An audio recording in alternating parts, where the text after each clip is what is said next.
Well, I'm recording this on the 15th of May. Yes, the bike is still in pieces. Um, we have our, whoops, we have our giant loop bag. I think this is the Diablo. Just test fitting it to see how it works. That probably will be its own video at some point, just showing how it looks on the bike.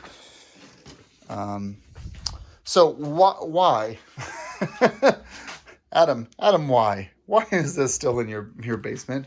Why aren't you writing this yet? It's May. All that's left me to do actually is three things. That's four if you count assembly. I need to get my Dremel out and cut this bar to fit because I don't need the whole length of it. Second thing is going to be supposedly by Monday, the Cyclops multifunction turn signals are shipping from California and will be here 4 days later. So by next Thursday, these will be replaced. At the same time, I'll be yanking this off and actually doing proper cable management back here. I also just finished troubleshooting some issues with the Eastern Beaver Power Center 8. User error, obviously it usually is.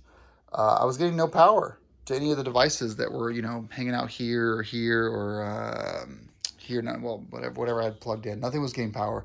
And so I disassembled all this again. I started down the path again and figuring out what was going on. I arrived at this thing here and I just stared at it for like a minute or two, just trying to figure out, what is wrong. Turns out red goes into the battery one and black goes into the ground one. So I had the positive going to the negative and the negative going to the positive. These two cables right here were flipped and I'm dumb and I've now fixed it. Moving on. The other reason why this isn't put back together, the primary reason is this piece right here.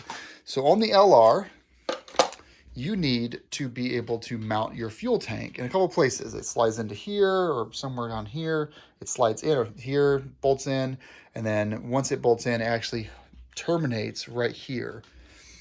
And this piece is not present on the 701 Enduro or 690 KTM.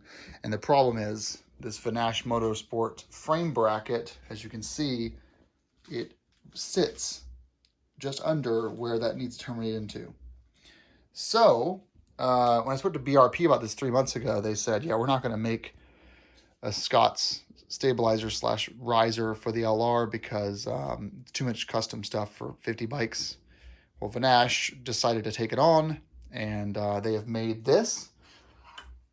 So this is the final piece of the puzzle. So it's going to go up, right, up top, up here. And then hopefully this will then screw down, which means in the next 2 hours, this bike will be fully assembled. The other thing I was waiting for that's done now, what was it that came in last week? I can't even remember. I think that's it. So the fourth thing is going to be reassembly and then taking it outside, maybe today, it's a beautiful day outside, and do the Recluse free play gain adjustment and then go for a little test ride. I'm not going to do any off-roading until the turn signals arrive because I really want to get some photos of this in its final form. I know some of you are just like, my God, man, just ride it. We don't care about the turn signals. I like having a project completed before I get it dirty, and it's fine. I've got 3 other bikes to ride, so it's no big deal. But yeah, so the bike is done except for the frame guard, the tank, the dremeling of that little bar, and the turn signals. It's street legal, insured, ready to ride, and I'm hoping to have it outside in this couple hours for the Recluse thing, and then maybe we can go for a quick ride down the road just to make sure things work out, because wouldn't it suck to get the turn signals in next week and plan a long ride with friends, and then the bike doesn't work or something. This is your bike update. If all goes well, the next clip will be the bike finished, or finished minus turn signals. Don't judge me for that. All right, let's see if this Vanash remodel thing fits.